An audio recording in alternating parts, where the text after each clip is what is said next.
నిదర్శనమైన నిజమేంటో దానినే మనం నమ్మగలం. ఏ నిజాన్ని నమ్మలేకపోతున్నామో అది నిజం కాదు, అది ఒట్టి కంటి తుడుపు. ఇది మాత్రం అందరినీ భయపెట్టే సంఘటన. ఎందుకంటే ఇక్కడ ఒట్టి అబద్ధాన్నే నిజమని నిరూపించడానికి ట్రై చేస్తున్నారు.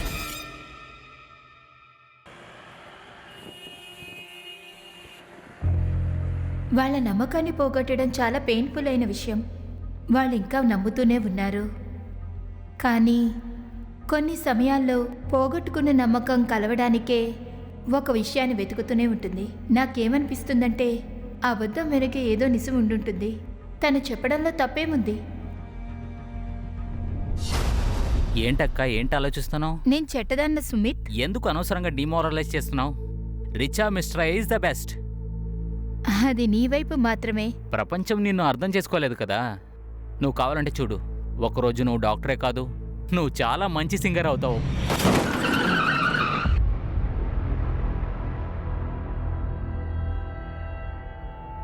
హే, నీకు కళ్ళు కనిపించట్లేదా? ఓయ్ హీరోయిన్, ఆ అమ్మాయివే కదా, కాస్త ప్రశాంతంగా ఉండు. ఏదో చంప మీద చెల్లు మనిపిస్తాను. మరి ఎందుకో సారీ చెప్పవే. నేను సారీ చెప్పాలా? తను అరవడం చూస్తే మనమే తప్పు చేసినట్టుగా ఉంది. విధవ నా కొడుకా. రేయ్, వదలకరా. నీకు అది నీ ఒక అమ్మాయి చూసుకోరా. వద్దు, వద్దు, వద్దు, నేను చెప్పేది విను అన్న. అన్న, అన్న, వద్దు, వద్దు. పోలీసు వచ్చేసారు. వెళ్ళిపోను, వెళ్దాం. త్వరగా బడితి, మాకు కత్తి చూపించాడు. నేను తర్వాత చూసుకుంటాను. పడితీరా.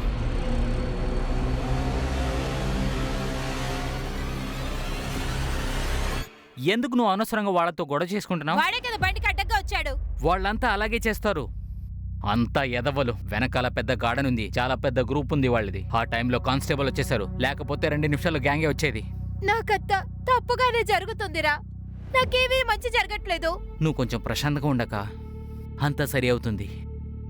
ఫస్ట్ కొంచెం ఫేస్ని ప్లజెంట్గా పెట్టుకో. అందరూ వెయిట్ చేస్తూ ఉంటారు.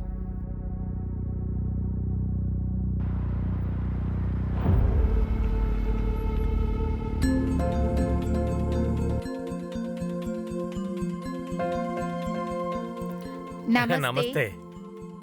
అమ్మా,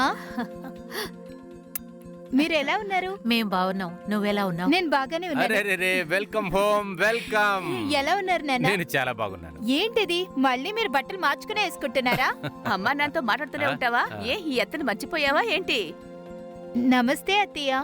ఉత్తి నమస్కారమేనా? చైనా నుంచి ఏం తీసుకొచ్చావో చెప్పు. సారీ అత్తయ్య, చైనా వస్తువులంతా మీకు నచ్చవని అనుకున్నాను. లోపలికి వెళ్తారా? పద. ఇవాళ నేను చాలా గర్వపడుతున్నానమ్మా. నా కూతురు చైనాకి వెళ్ళి డాక్టరేట్ చేసి తిరిగి ఇండియాకి వచ్చేసింది. ఇప్పుడు మనం అందరం అఫీషియలీ డాక్టర్ ఇచా మిశ్రా అని మనం చెప్పొచ్చు. అదంతా సరే సంజీత్, కానీ నా మనసులో ఒక అనుమానం ఉంది. ఏమిటి మీ అనుమానం? డాక్టర్ డిగ్రీని రిచ్గా చైనా నుంచి తీసుకొచ్చావు కదా, అది చైనా ప్రోడక్ట్ లాగా మాట్లాడటం కానీ మొదలుపెట్టిందంటే? అత్తయ్య, మీరు 10th క్లాసే కదా చదివారు. మీకు డాక్టర్ స్పెల్లింగ్ కూడా సరిగ్గా తెలియదు కదా. ఇలా చూడమ్మా, అలాగంతా మాట్లాడకూడదు. ఆవిడ మీ అత్తయ్యే కదా. అత్తయ్యటే ఏంటి? జీవితంలో కొన్ని విషయాలు నేర్చుకోవాలి. వయసు పెరిగితే సరిపోదు. కొన్ని చెట్లు ఇంతే, చెట్లకి నీళ్లు పూసినా దానికి కాయలు ఉండవు.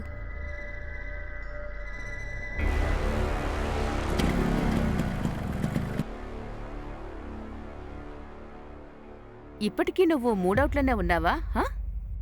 అరే, పార్టీ అని వస్తే ఇలాంటివన్నీ జరుగుతూ ఉంటాయమ్మా. సంజిత్, నువ్వు టెన్షన్ అవ్వకు. నాకు బాగా తెలుసుగా, తను అచ్చు వాళ్ళ అమ్మలాగే ఉంటుంది. ఏంటి డాక్టర్ రీచా, గుడ్ నైట్. 4 సంవత్సరాల కంటా బాగా మారిపోయింది, కానీ ఈవిడ మాత్రం అలాగే ఉంది. అరే వదిలే, మేము తన మాటలు పట్టించుకోం. ఒక చెవిలో విని ఇంకో చెవిలోంచి వదిలేస్తాం. ఇలా చూడు, నువ్వే ఇలా మాట్లాడితే ఆవిడికి ఎలా వీళ్ళు మర్యాదిస్తారు? మర్యాద పొందాలంటే మంచిగా ఉండాలి. కానీ మీకు అలవాటు కదా మీ అక్క చేసే తప్పుల్ని సమర్థించడం. ఇలా చూడు, మనం అక్క ఇంట్లోనే ఉంటున్నాం. అయితే మేము చెప్పావా గ్రామం నుంచి ఇక్కడ తీసుకురమ్మని? అక్కడ మనకంటూ ఒక ఇల్లుంది కదా. అయినా సరే మీరు ఆవిడికి 28 ఏళ్లుగా సేవలు చేస్తున్నారు. దానికి అక్కయ్యని వదిలేసి వెళ్ళిపోదాం అంటావా? నీకు తెలుసు కదా, ఆవిడ చిన్న వయసులోనే వెదవరాలైంది. ఇప్పటికే చాలా చేశారు. ఇక మీ పిల్లల గురించి ఆలోచించండి.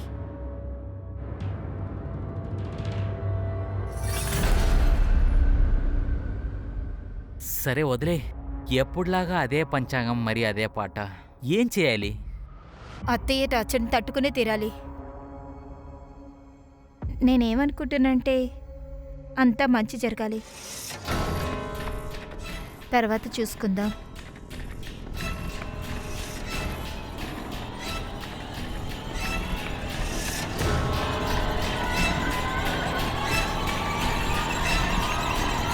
రెచ్చా డాక్టర్ పూర్తి చేశాక మనకి మర్యాద ఎక్కువైంది. అందరూ ఏమంటున్నారో తెలుసా? ఒక మామూలు నర్సు కూతుర్ని డాక్టర్ చేసింది అని. అయ్యో బాబోయ్, తల్లి కూతుర్ని తెగ ముద్దులాడేస్తోంది. నేను వెళ్తాను. నన్ను చూస్తే అలా పారిపోతావేంటి? ముంగిసిని చూసి పాము పారిపోతున్నట్టుంది. హలో మేడం, అరే నేను మీతో చెప్పాను కదా అక్కడ వైఫై రూటర్ ప్రాబ్లం అని, అందువల్ల మీకే సమస్య. సరే రేపు పొద్దున వచ్చేస్తాను. లేదు అది సరే ఓకే. నానాది కస్టమర్ కాల్ చేశారు, వెళ్ళొస్తాను. సుమిత్, నేను హాస్పిటల్కి వెళ్ళాలి. నన్ను బైక్లో దింపే. సరేమా, రండి. వస్తున్నాను. హా? నేను రాగానే అందరూ వెళ్ళిపోతున్నారేంటి? అక్క, నేను మీకు ఒక విషయం చెప్పాలి. చెప్పు. నాకు చేతనైనంత వరకు నేను మీకు ఏం కావాలో చేసి పెట్టేశాను. కానీ నేనేం చెప్తున్నానంటే పిల్లలు పెరిగారు, వాళ్ళకి ప్రైవసీ కావాల్సి వస్తుంది. అయితే నన్ను వదిలి వెళ్ళిపోదాం అనుకుంటున్నావా?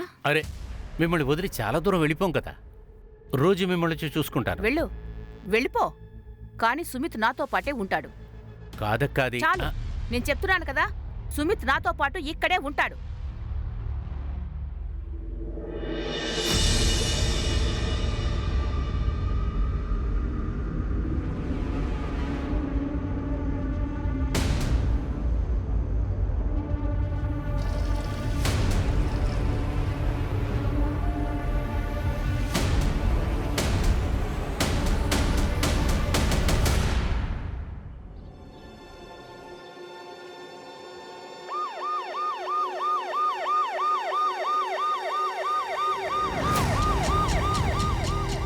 రండి సార్.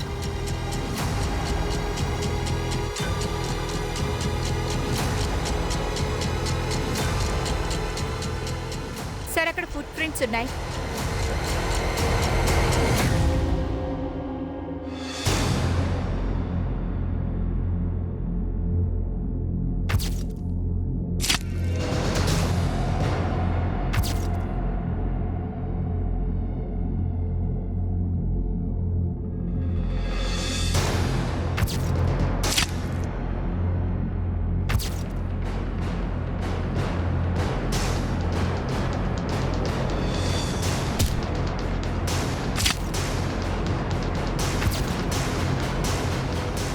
సార్, ఇక్కడ జరిగిందాన్ని బట్టి చూస్తే చాలా మంది వచ్చి ఉంటారు, ఒక గ్యాంగే. మరి ఇది గ్యాంగ్ అంటే ఇంట్లోకి ఇంత ఫ్రీగా ఎలా వచ్చారు? ఇంట్లో పరిస్థితి అలా లేదే, లూటీ చేసినట్టుగా లేదు. ఫుట్ మార్క్స్ మెయిన్ డోర్ వైపు నుంచే వచ్చాయి. ఏమై ఉంటుంది? మెయిన్ డోర్ నుంచే వచ్చారంటే. సార్, నాకేమీ అర్థం కావడం లేదు. ఎవరు నా తమ్ముడు కుటుంబాన్ని ఇలా చేసుంటారో. మీరు ఇక్కడే ఉన్నారా? అవును సార్, నేను ఆ లాస్ట్లో ఉన్న రూమ్లోనే ఉంటుంటాను. మిగతా రూముల్లో నా తమ్ముడు ఫ్యామిలీ వాళ్ళందరూ ఉంటారు. రాత్రి మీరు ఎక్కడున్నారు? నేను నా రూమ్లో నిద్రపోతూ ఉన్నాను. ఇంత జరిగింది మీకు వినిపించలేదా? మీరు రాలేదా? లేదు సార్. మీరు ఇల్లంతా చెక్ చేశారా? కాస్ట్లీ అయిన వస్తువులు, క్యాష్ ఏదైనా మిస్ అయ్యాయా? లేదు సార్. మీరు వీళ్ళందరినీ చివరిగా ఎప్పుడు చూశారు? నిన్న రాత్రి సార్. మా వదిన నైట్ షిఫ్ట్ డ్యూటీకని వెళ్ళింది హాస్పిటల్కి. సుమిత్ తనని డ్రాప్ చేయడానికి వెళ్ళాడు. మరి ఇంట్లో ముగ్గురు శవాలే ఉన్నాయి. మీ అల్లుడు సుమిత్ ఎక్కడా? ఏంటి, తను లేడా? నేనేమనుకున్నానంటే తను సుమిత్. మీరు ఉదయం నుంచి సుమిత్ని చూడలేదా? సార్, మా తమ్ముడు ఫ్యామిలీ చనిపోయింది చూశాక ఒక్క నిమిషం నాకు ఊపిరాడలేదు సార్. కొన్ని క్షణాలు స్పృహ తప్పి పడిపోయాను. నా తోట మళ్ళీ నన్ను చూశాడు. మీరు చెప్పారుగా మీ వదిన సీమ, సుమిత్ రాత్రి బయటికి వెళ్ళారని చెప్పారు. మరి సీమ హాస్పిటల్ నుంచి ఎప్పుడొచ్చారు? నాకు తెలీదు. ఆవిడ ఏ హాస్పిటల్లో పనిచేస్తున్నారు? Saint Johne's. మీ అల్లుడు ఏం చేస్తుంటాడు? నిన్న రాత్రి ఎక్కడికి వెళ్ళాడు? తను వైఫై కనెక్షన్ అయ్యి ఇస్తుంటాడు.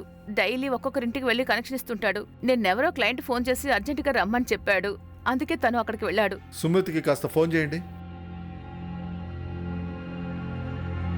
నేను ప్రయత్నిస్తున్న నంబర్ ప్రస్తుతం స్విచ్ ఆఫ్ చేయబడి ఉంది. కాసేపు ఆగి మళ్ళీ ప్రయత్నించండి. సార్ స్విచ్ ఆఫ్ వస్తుంది సార్.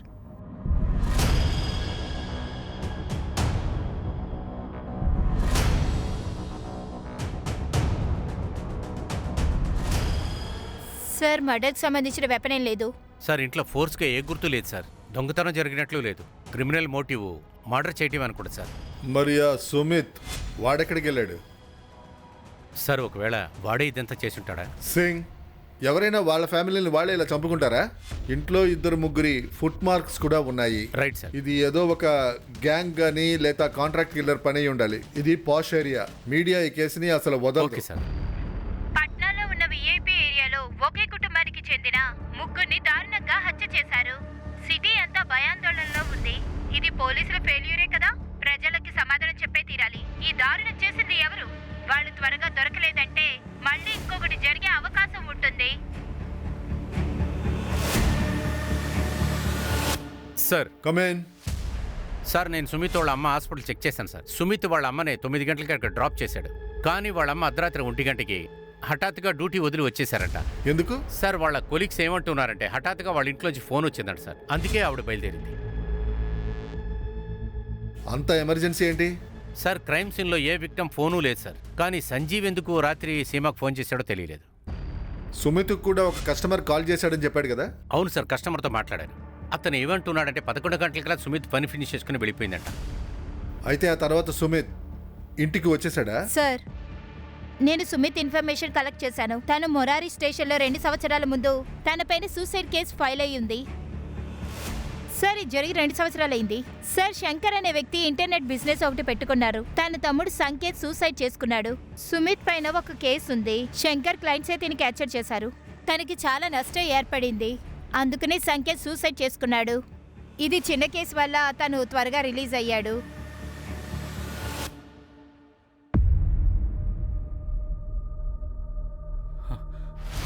ఆగరా, కోర్టు నేను రిలీజ్ చేస్తుండొచ్చు, కానీ నేను నిన్ను వదిలిపెట్టను. నీ వల్ల నా తమ్ముడు చనిపోయాడు రా. నేను నిన్ను వదిలిపెట్టను రా. అందుకు నేను జైలుకి వెళ్ళా కూడా మరే పర్వాలేదు. చెప్పండి. శంకర్? అవును సార్. సుమిత్ మిశ్రా గురించి మాట్లాడడానికి వచ్చా. తన గురించి నన్నెందుకు అడుగుతున్నారు? తన ఫ్యామిలీలో మర్డర్ జరిగింది.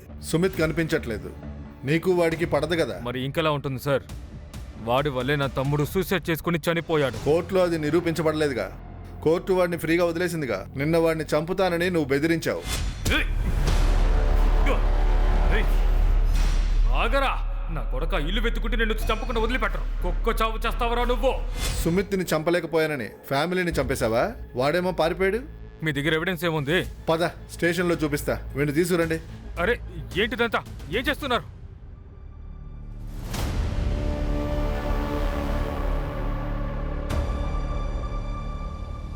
ఇటువంటి మేడం, నేను శుభ్రం చేస్తాను. నోరు ముయ్యరా. నువ్వెందుకు పనికిరాని వెదవ్వి. ఫోన్లే పాపను వదిలేస్తే నువ్వు చేసేవని సగం సగం పనులే. 2 రోజులుగా చెట్లకి నీళ్లు పోసావా? అది కాదు మేడం, ఇంట్లో అందరూ చనిపోయారు కదా, అయితే అందుకని. నీకొకటి తెలుసా?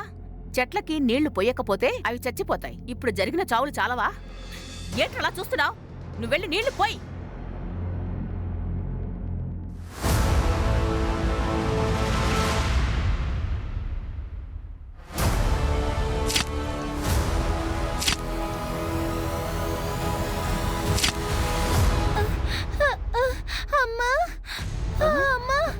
ఏంటి?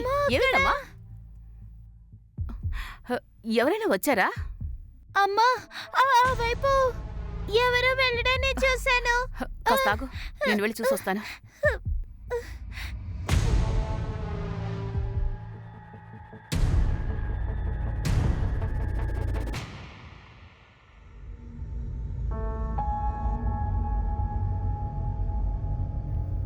ఇక్కడ ఎవరు లేరమ్మా.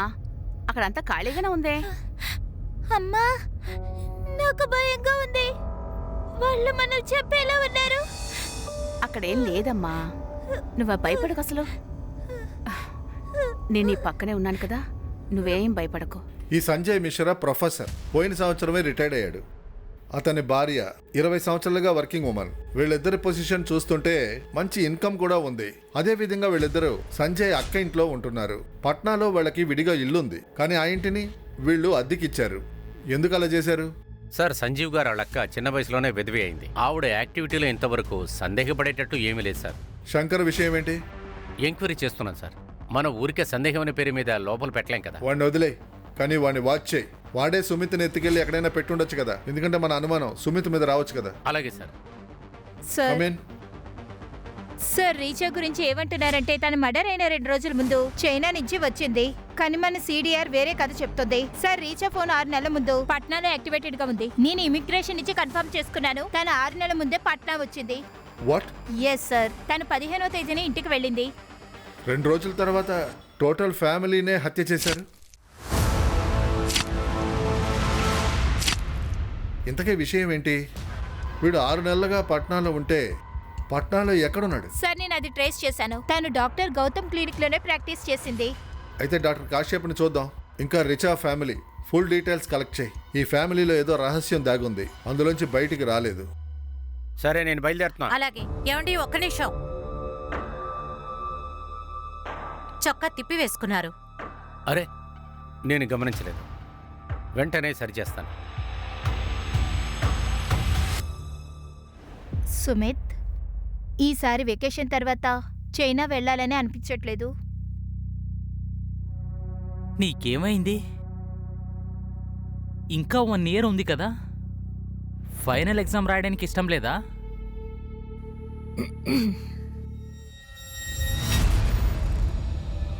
మీ ఇద్దరితో ఒక ముఖ్యమైన విషయం మాట్లాడాలి. ఆ విషయం ఏంటి? ఇద్దరు ఇందులో సైన్ చేయండి. అవును సార్, రిచల్ మిశ్రా మా అండర్ కిందే ప్రాక్టీస్ చేస్తూ ఉండేది. మీరేం తెలుసుకోవాలనుకుంటున్నారో చెప్పండి. డాక్టర్ రిచాని మర్డర్ చేశారు. వాళ్ళ అమ్మా నాన్నని చంపేశారు. ఏంటి? ఎప్పుడు జరిగింది సార్? 16వ తారీఖు. అంతకుముందు 14వ తారీఖే పొద్దున్న ఆ అమ్మాయి వాళ్ళ ఇంటికి వచ్చింది. వాళ్ళ ఇంట్లో ఏదో ఫంక్షన్కి. అందరూ అనుకున్నది చైనాలో డాక్టరేట్ చేసి ఆ రోజు పాట్నా వచ్చిందనుకున్నారు. సార్, ఒక్క నిమిషం సార్. మీరు పట్నా అని చెప్తున్నారు, కానీ రిచా మాతో తను మసూరిలో ఉంటున్నానని చెప్పింది. ఈవెన్ 13వ తేదీ మాతో తను మసూరికి వెళ్తున్నానని చెప్పింది. అందరూ అనుకున్నారు చైనా నుంచి డాక్టరేట్ తీసుకొచ్చిందని.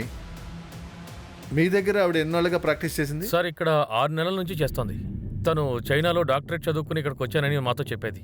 మేము తనని అపాయింట్ చేసుకోవడానికి ముందు తన డాక్యుమెంట్స్ అన్నీ కూడా మేము చెక్ చేసాం సార్. మీ దగ్గర దాని కాపీస్ అన్నీ ఉంటాయి కదా? ఉన్నాయి సార్.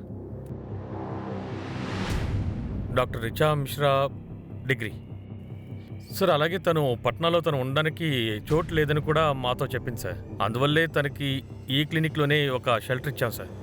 అయితే రిచా అబద్ధం ఆడింది. తను చాలా టాలెంటెడ్గా అనిపించేది సార్. అలాగే ఈ మధ్య స్టూడెంట్స్ ఉక్రెయిన్, చైనా, రష్యా లాంటి కంట్రీస్కి వెళ్ళి మెడిసిన్ డిగ్రీ చేసి వస్తున్నారు సార్. అందుకే మాకు అనిపించింది తను జెన్యూన్ అని. అయితే ఇక్కడ రిచాకి పని మాత్రమే కాదు, ఉండడానికి ప్లేస్ కూడా ఏర్పాటు చేసి ఇచ్చారు. ఒంటరిగా ఉందని అలా మీరు చేసిచ్చారా, లేదంటే దయ చూపడానికి వేరే ఏదైనా కారణం ఉందా? సార్, మీరు ఏం మాట్లాడుతున్నారు? మా మధ్య ప్రొఫెషనల్ రిలేషన్షిప్ తప్ప ఇంకేమీ లేదు. తను మాతో ఎందుకు అబద్ధం చెప్పిందో నాకేమీ అర్థం కావట్లేదు.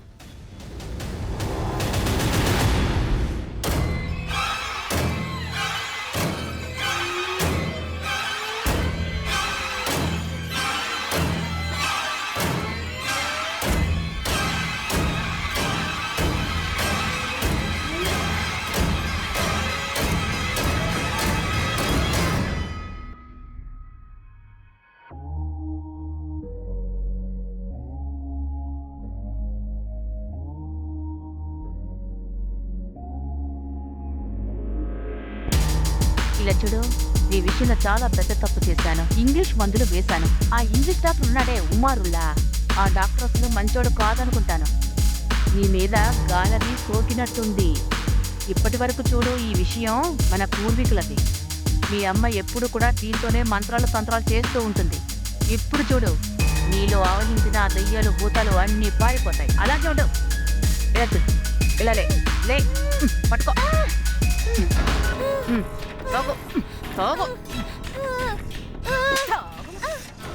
ఒక పక్క నోరు తెరమంటే తెరకుండా ఉన్నావు. నేను కూడా పెద్ద మాంత్రికురాలనే తెలుసా? నీలో ఉన్న దయ్యాన్ని ఎలా పారిపోయేలా చేస్తానో చూడు. ఈ ఎఫిడవిట్ ని చూస్తుంటే సుమిత్ రిచా ఎప్పటికీ పిల్లల్ని కనలేరా? ఇటువైపు అంజలి తన అల్లుడినే తన వారసుడిగా పెట్టుకుంది, ఇంకోవైపు అన్నయ్య చెల్లెలతో అఫిడవిట్ మీద సంతకం పెట్టించారు. ఈ ఫ్యామిలీ ప్లానింగ్ ఏంటి అసలేం అర్థం కావట్లేదు.